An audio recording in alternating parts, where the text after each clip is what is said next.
What if I told you that you could be part of the Olympic Games but without being an athlete? Not a gold medalist, not a coach, not even someone famous. Just you, a regular person helping out behind the scenes, living in the Olympic village and experiencing the magic from the inside. Sounds good, right? Well, we did it. And yes, today I am opening you a door that is usually closed to the world. My name is ATSAP and I was one of the 35,000 volunteers who helped out bring the games to life. This video, well, it's the story of a volunteer, the kind they don't show on TV. If you are into real stories, well, smash that subscribe button as well as following me on Instagram and TikTok. I have many more content in French and in English coming soon. Let's move on. So here is the thing. I already had one foot into this Olympic movement thanks to my internship back in 2022 within the Olympic Organizing Committee of Paris 2024. When it ended, I knew that I wasn't done with the Olympic world. But the problem is that by 2024, I was still studying. So no time for a job, so I couldn't apply for a permanent job for Paris 2024. And I'm not exactly the plug-in guy when it comes to networking. But then I saw it, the volunteer program for the Olympic Games for Paris 2024. One chance, one application. It felt like pulling a Charizard from a Pokemon booster card. What are the odds? Well, not so much actually. I did what every Olympic dreamer would do, applying online. And I waited. But here is the twist.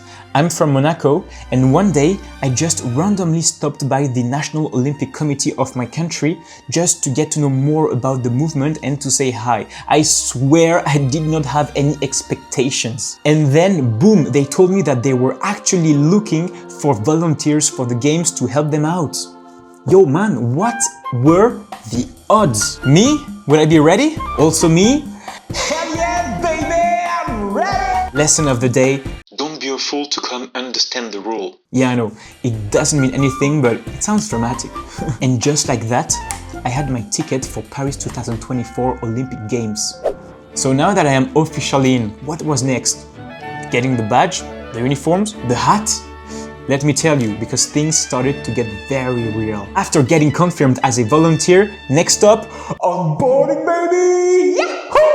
Even though the games mainly took place in Paris, there were onboarding centers all over France. But luckily, at that time, I was located in Paris. And that's when the adventure started. You had to follow a secret location for real. It felt like a treasure hunt. Just small signs in the city where only volunteers would understand them. I swear, it felt like we were part of a secret society. First stop, identity check. Show up, flash your ID, and boom, you get your Olympic pass. But wait, isn't there something missing?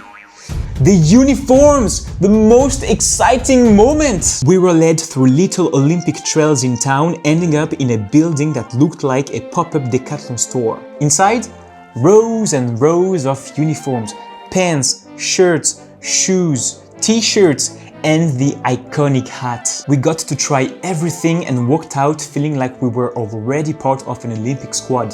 And then, well, nothing.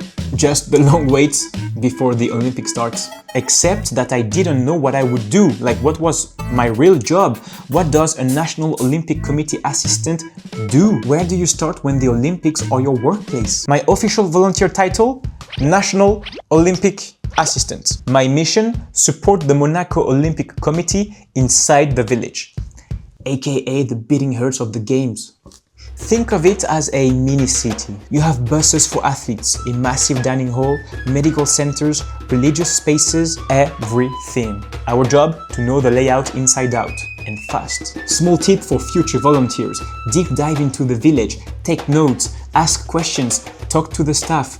You will thank yourself later. The thing is that we arrived before the athletes, so the rooms needed decorating, the signs needed posting, and we had to install air conditioners, like a lot of them. It was a pure trauma for me, room by room. Hard work? Yeah, kinda, but it came with a secret reward, the Olympic pins. These little metal pins became our new currency. The more you helped, the more pins you earned, and you could even trade them with other volunteers for rare ones. My favorite one? Well, the Saudi Arabia pin, like just gorgeous. No spoiler though, I will show you the pin at the end of the video. Now here's the thing, more than 30,000 volunteers, each with one specific job. Some drove dignitaries, others managed tickets, one even had to dive into a pool to retrieve a gear during the swim events. Imagine, like, this was hilarious. If I find the video, I'll show it to you. 2 hours later.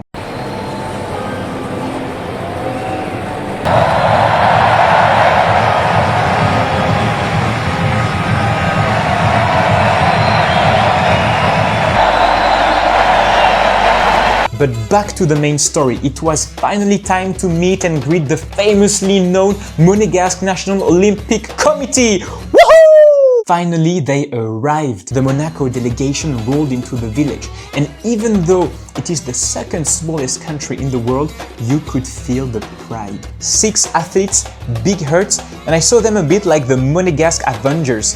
Athletics, judo, rowing, swimming, table tennis. However, just like the other athletes, they were set to sleep on the famous or infamous cardboard beds. Some people think that it's outrageous, but to be honest with you, I think that it's pretty smart, fair, and economical. Everyone from global superstars to newcomers would have the same experience. Do not hesitate to tell me what you think in the comments. Every day, the Olympic village started to have more and more inhabitants. The village slowly filled up with people, looking more like a golden bubble cut from the outside world. Security? Extreme. I joked that if you entered without a pass, you'd get shot.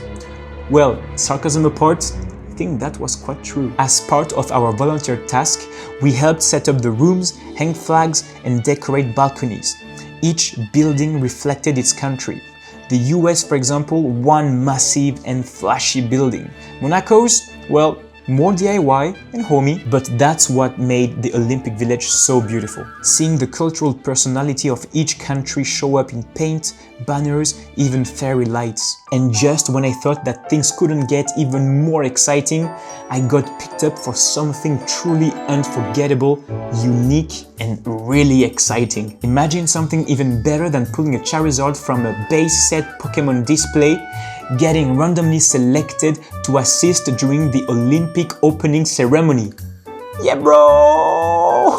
Yeah, you might wonder, how the fuck did that happen? Well, actually, most of the picked up volunteers worked within the Olympic Village and had the same title as me, National Olympic Committee Assistant. One day, we got invited to a briefing in a theater inside the Olympic Village, but without real explanation. I think organizers kept things vague on purpose, to basically reduce security risks. Still, once we stepped into the theater, the vibe completely shifted. As soon as they announced we'd be part of the opening ceremony, the whole room exploded. Clapping, cheering, people hugging. We weren't just attending the games, we were going to embody them. They gave us a discreet briefing, a small survival-style lunchbox to keep us alive on the big day, and a secret location to report to. Walking back afterward, I could barely process it. I've been handed a lifetime opportunity. Before I knew it, the most unforgettable moment of my Olympic journey had arrived. Paris felt different, full of tension and anticipation.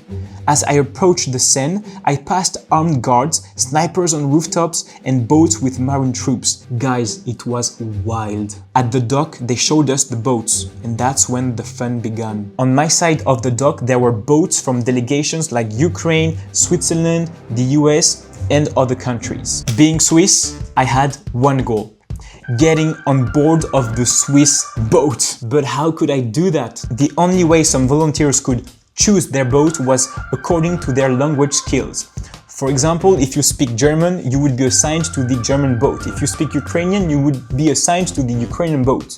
It's pretty normal, logic, and straightforward. But I think that you have already guessed my strategy. So the big moment arrived. All of the Olympic volunteers were gathered in circle around 2 Olympic staff. In front of them was a cardboard box filled with banners bearing flags from all of the different national delegations from the side of our dock. And then came the question: does anyone speak any language? One by one, volunteers started to call out all of the language they knew.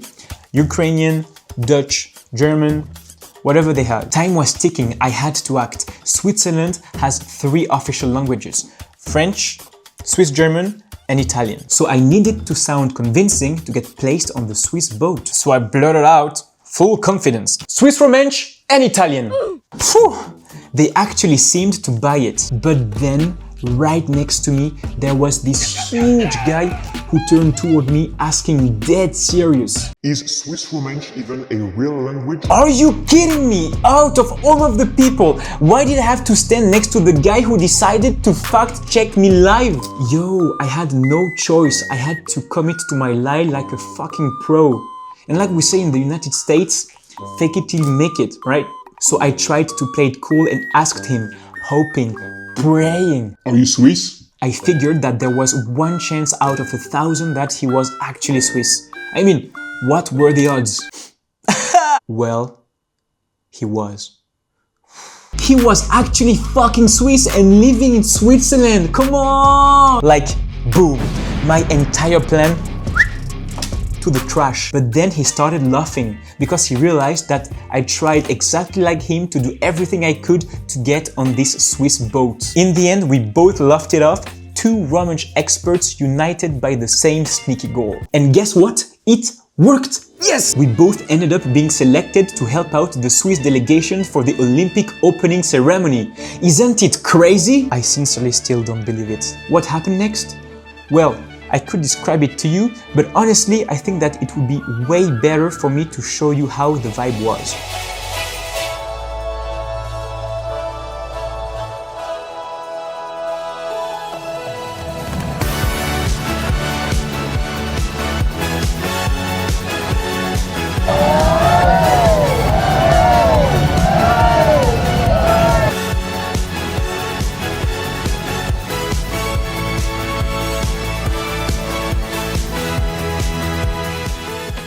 Afterwards, we helped guide the athletes to get back to the Olympic Village or across a bridge that would allow them to continue the ceremony by enjoying the show of Céline Dion. And yes, I crossed paths with the American basketball team, including LeBron James. But it's already over. And with that magical moment behind me, it was already time to head back to the real Olympic life. To let you know, we had a team of 3 who helped out the Monaco delegation day in, day out. From carrying the bags, finding shuttles, answering last-minute questions, and just being available, well, we were just like a Formula 1 pit crew. And if you were lucky, you could even follow the delegation at the Olympic venues. Oh boy, I was lucky! The judo experience was insane. It honestly felt like stepping into a real-life episode of Dragon Ball.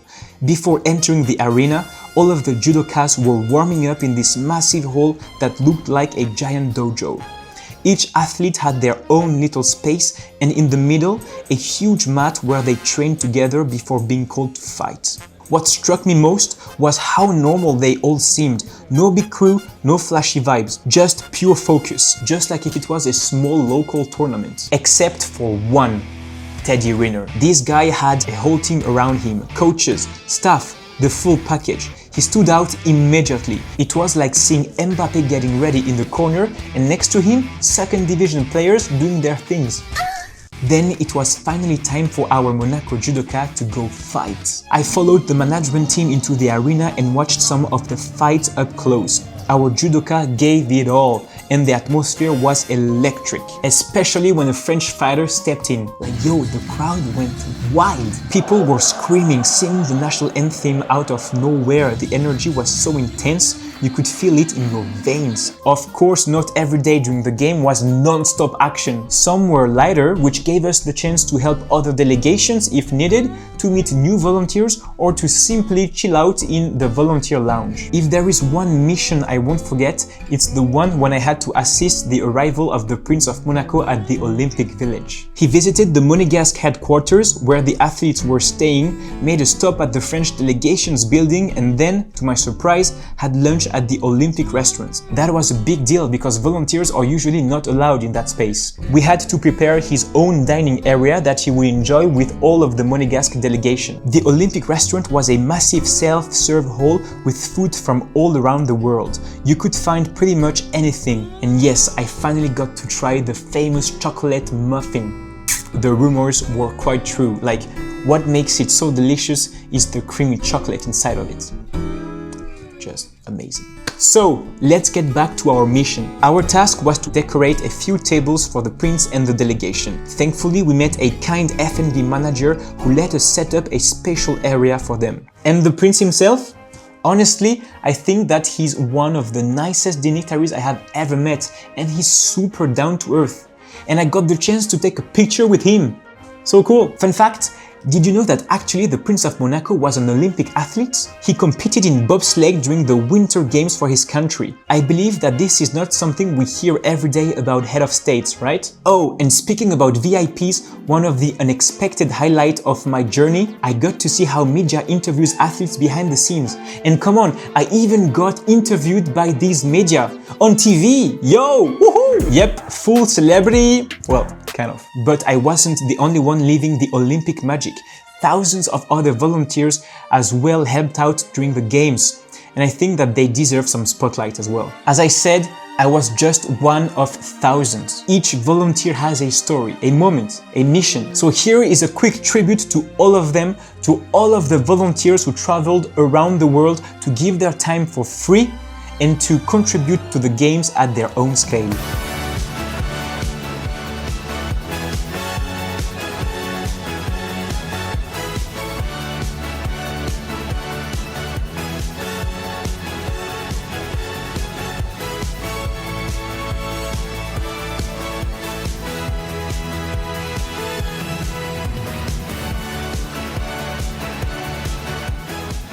Yeah, you guys are the real MVPs. I'll always be grateful I got to experience the games this way. Not from the stands, not from the screens, but from the inside. As my Olympic manager told me, once you taste it, you'll always want more. The games transformed Paris into something else. It wasn't cold anymore. It was warm, bright, joyful. It felt like the entire planet had gathered for one single reason: to dream. If you ever get the chance to participate to the Olympics or Paralympics, Winter or Summer Games, well, just do it. It doesn't matter what your job is, the people you'll meet, the things you'll see, the stories you'll collect, it will stay with you forever. It's already the end. Thank you for listening to me. Drop a comment below to let me know if you have ever volunteered in any kind of sport event, and as well to let me know how much you liked this video and this testimony, if I can say so. Of course, go subscribe to my YouTube channel, TikTok and Instagram. It's the same name, ATSAP. You'll be able to watch more wild stories, content in English and in French. Until then, like we say in Monaco, dague.